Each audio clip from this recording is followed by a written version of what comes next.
दोस्तों, बिना कहे मन की बात जानने वाले इस दुनिया में केवल दो ही लोग हैं। एक तो ऊपर बैठा भगवान और दूसरा हनुमान जी के परम भक्त बागेश्वर धाम सरकार जी, जो अपने प्रवचन से लोगों को हैरत में डाल देते हैं। आए दिन इनके वीडियोस यूट्यूब पर वायरल होते रहते हैं।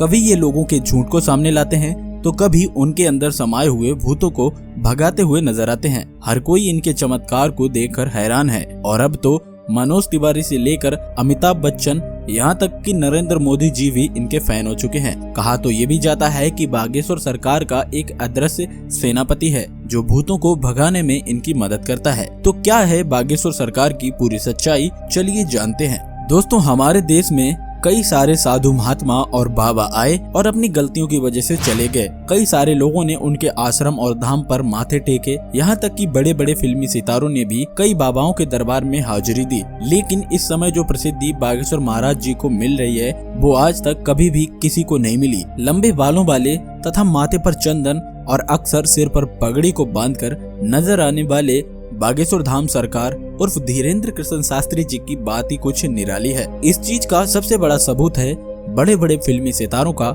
इनके धाम पर आकर प्रवचन और गीत को सुनना। फिर चाहे मोदी सरकार के सबसे दिग्गज नेता तथा मशहूर गीतकार मनोज तिवारी हों या फिर साउथ इंडियन फिल्म इंडस्ट्री के सुपरस्टार सुमन तलवार हों, जिन्होंने बागेश्वर धाम आकर बाबा के नाम पर ठुमके भी लगाए और हाथ जोड़कर नमस्कार भी किया। अभी हाल में ही सदी के महानायक अमिताभ बच्चन जी की एक वीडियो बहुत ही ज्यादा वायरल हो रही है, जिसमें वो बैठकर बाबा के कीर्तन का आनंद ले रहे थे। तो दोस्तों, ये सब कुछ एक रात का चमत्कार तो नहीं है, बल्कि इसके पीछे एक ऐसे बच्चे की कहानी छिपी हुई है जिसके संघर्षों के बारे में जानकर आपके भी होश उड़ जाएंगे। क्योंकि सोशल मीडिया पर अगर कोई वायरल हो जाता है तो उसकी जिंदगी बदल जाती है, लेकिन बागेश्वर धाम सरकार तो हर हफ्ते वायरल होते रहते हैं और उनके वीडियोस ट्रेंडिंग सेक्शन पे जाते हैं। लोग अपना सारा काम धाम छोड़कर इनकी बातें सुनते रहते हैं। लाखों की संख्या में लोग अपनी मनोकामनाओं को पूरा करवाने और अपनी तकलीफों को दूर भगाने के लिए बागेश्वर धाम दर्शन करने पहुंच जाते हैं और ये सब कुछ मुमकिन हो पाया है बागेश्वर धाम सरकार जी के चमत्कारों की वजह से।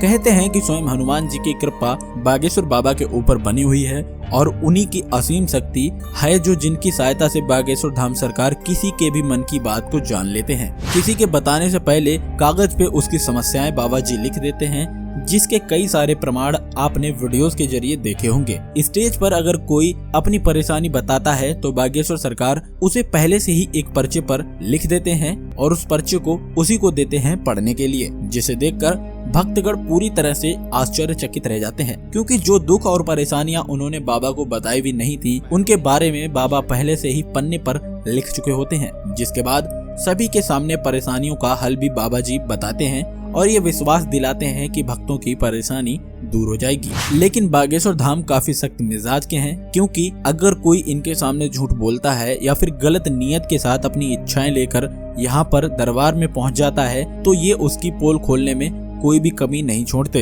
पर आजकल तो बागेश्वर सरकार भूत प्रेतों को भगाने में भी एक्सपर्ट बन चुके हैं। इनके दरबार में अलग अलग तरह की हरकतें करने वाले लोग इकट्ठा होते हैं और बाबा उन सभी के भूतों को चुटकियों में भगा देते हैं, क्योंकि इनके ऊपर हनुमान जी की असीम कृपा है।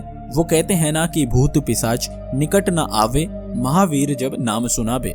जो लोग हनुमान जी के परम भक्त हैं वो कमेंट बॉक्स में जय श्री राम लिखना ना भूलें। हनुमान जी के परम भक्त बागेश्वर सरकार जी का असली नाम पंडित धीरेन्द्र कृष्ण शास्त्री है, लेकिन इन्हें लोग बागेश्वर धाम भाले महाराज या फिर बागेश्वर सरकार के रूप में जानते हैं। पंडित धीरेन्द्र कृष्ण शास्त्री का जन्म 4 जुलाई 1996 को मध्य प्रदेश के छतरपुर में एक छोटे से गांव गढ़ा में हुआ था। ये बहुत ही गरीब पंडित परिवार से ताल्लुक रखते हैं। बागेश्वर सरकार अपने एक इंटरव्यू के दौरान बताते हैं कि जब वो मात्र 9 साल के थे तब उनका मन बालाजी की सेवा में लग गया था। इन्हें हनुमान जी की भक्ति और उनके प्रेम के सिवा कुछ भी नजर नहीं आता था। बागेश्वर महाराज का कहना है कि हनुमान जी की भक्ति और उनकी कड़ी साधना का ही परिणाम है कि उन्हें ऐसी सिद्धियां प्राप्त हुई, जिनकी वजह से वे लोगों की सहायता कर पाते हैं। ऐसे में धीरेन्द्र शास्त्री ने अपनी शुरुआती शिक्षा अपने दादाजी के साथ रहकर प्राप्त की। कहते हैं कि इनके दादाजी भी अपने समय के बहुत बड़े विद्वान शास्त्री हुआ करते थे और उन्हें भी दिव्य शक्तियां प्राप्त थीं। इनके दादाजी भी देवी दरबार लगाकर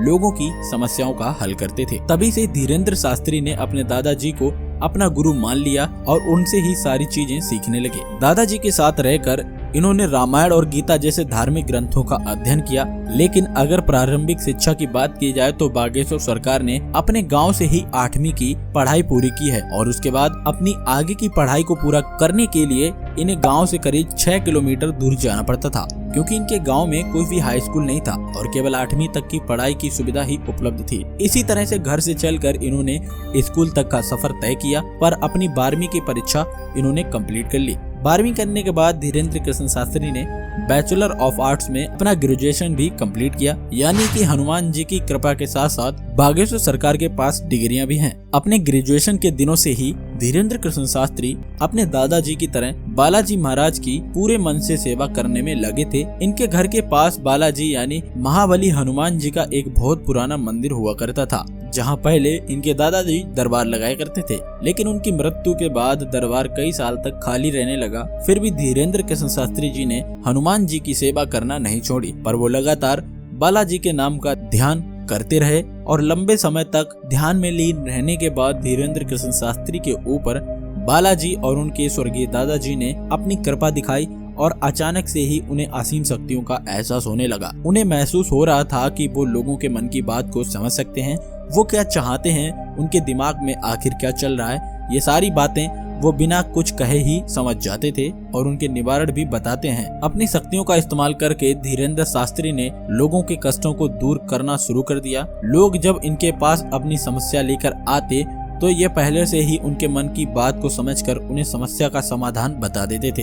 धीरे धीरे शास्त्री जी को ये समझ आ गया था कि उनके अंदर उनके दादाजी की तरह ही दिव्य शक्तियां मौजूद हैं। तभी जाकर उन्हें ये एहसास हुआ कि उनको अपना दरबार लगाना चाहिए। फिर धीरे धीरे उन्होंने दरबार लगाना शुरू कर दिया और यहीं से धीरेन्द्र कृष्ण शास्त्री बागेश्वर धाम सरकार के नाम से फेमस होने लगे। कहा जाता है कि मंगलवार और शनिवार को अपना धाम लगाकर ये भक्तों के दुख तकलीफों को दूर करते हैं। जिनकी अर्जी लगती है उन्हें बागेश्वर धाम अपने पास बुलाते हैं और उनकी समस्याओं को उसके बिना कुछ बोले और सवालों का हल एक पर्चे में लिखकर बता देते हैं, जिससे लोगों का विश्वास बागेश्वर धाम के ऊपर और भी ज्यादा बढ़ने लगा है। आप ये जानकर हैरान रह जाएंगे कि बागेश्वर धाम सरकार ने केवल भारत में ही नहीं बल्कि पूरी दुनिया में अपना दरबार लगाया हुआ है और लाखों की भीड़ को इकट्ठा करके उनकी मदद भी बाबा जी कर चुके हैं। कुछ लोग इन्हें साक्षात भगवान समझते हैं। हालांकि कुछ महिलाएं ऐसी भी हैं जो बागेश्वर धाम को खूबसूरती के तौर पर देखकर उनके ऊपर अपना दिल हार बैठती हैं और उनकी बातें सुनने और उन्हें एक नजर देखने के लिए उनके धाम पहुंच जाती हैं। पर अपने सख्त मिजाज के लिए मशहूर बागेश्वर धाम का ध्यान इस तरह की चीजों पर बिल्कुल भी नहीं लगता। वो दरबार में आने वाले हर एक शख्स को अपने बच्चे की तरह मानते हैं और उसी प्रकार से उनसे भी बात करते हैं। वैसे तो हमारे देश में जहां बाबाओं और तांत्रिकों की छवि इतनी ज्यादा खराब हो गई है, जिसमें से आधे से ज्यादा तो जेल की हवा खा रहे हैं। जैसे ही किसी बाबा के ऊपर विश्वास लोगों को होता है, उसके काले कारनामों का चिट्ठा धीरे धीरे खुलने लगता है और लोग इन चीजों के ऊपर विश्वास करने से अब घबराने लगे हैं। इस माहौल में अगर कोई 26 वर्ष का व्यक्ति अपनी दैवीय शक्तियों से लोगों को हैरान कर दे तो लोगों के मन में सवाल तो आखिर आएंगे ही। इन्हीं सवालों का जवाब ढूंढने के लिए कई सारे मीडिया कर्मी भी बाबा के दरबार में चोरी चुपके जा चुके हैं ताकि बागेश्वर धाम की सच्चाई वह जान सकें। पर इतने सारे स्ट्रिंग ऑपरेशन करने के बावजूद भी उन लोगों को ये नहीं समझ आया कि आखिर कैसे बागेश्वर सरकार लोगों की मन की बात को बिना कहे ही जान लेते हैं, क्योंकि कई सारे नए लोग जो दरबार में आए होते हैं उनकी अर्जी लग जाती है और जब बाबा के सामने वह जाते हैं तो उनके मन की सारी बात बाबा पहले से ही लिख चुके होते हैं। इस तरह की चीजें देखकर मीडिया कर्मी भी हक्के बक्के रह गए और लगातार बागेश्वर बाबा को लेकर जांच पड़ताल करते रहते हैं। लेकिन अभी तक उन्हें कोई ऐसी चीज प्राप्त नहीं हुई है जिसे लेकर वो बागेश्वर धाम के ऊपर किसी तरह का आरोप लगा सके। शायद इसीलिए बड़े बड़े नेता और राजनेता बागेश्वर धाम के ऊपर विश्वास करने लगे हैं। वैसे दोस्तों, इनके बारे में एक बात ही बहुत ज्यादा प्रचलित है। कहा जाता है कि इनका एक सेनापति है जो किसी को दिखाई नहीं देता। वह सेनापति बागेश्वर धाम सरकार को लोगों के भूत को भगाने में मदद करता है। लोगों का इनके ऊपर इस तरह से विश्वास हो चुका है, तभी तो लोग इनके दरबार में जाकर सच्चे मन से ईश्वर का नाम लेते हैं। आज के लिए मित्रों बस इतना ही। मुझे उम्मीद है कि आपको हमारी आज की ये वीडियो पसंद आई होगी। अगर वीडियो पसंद आई है तो वीडियो को लाइक करें और अभी तक आपने हमारे चैनल को सब्सक्राइब नहीं किया है तो आप चैनल को जरूर सब्सक्राइब करें, क्योंकि हमारे चैनल पर इस तरह की अमेजिंग और इंटरेस्टिंग वीडियो आती रहती हैं। धन्यवाद।